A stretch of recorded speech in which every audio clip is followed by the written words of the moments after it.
Welcome to Kenton's videos. Enjoy the video. You start by selecting a yarn weight and 5 mm needles so the mesh will drape. This matters for garment fit.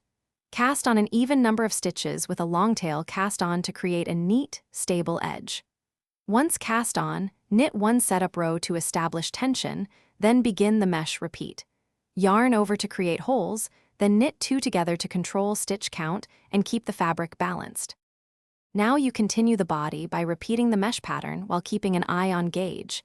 Measure a 10 cm square after about 6 rows to ensure sizing matches your plan. If you need shaping at armholes, increase or decrease in pairs so the mesh rhythm stays intact.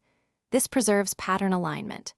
Use a removable marker and note every 10th row to keep track, because consistent repeats create even holes. To finish, bind off loosely so the neckline and hem keep elasticity. If it feels tight, rebind off with a larger needle. Once bound, seam the shoulders with mattress stitch so the mesh aligns invisibly. Make sure edges match hole placement before you sew. Finally, block the top to the target measurements, wet or steam block to open the mesh and set the drape.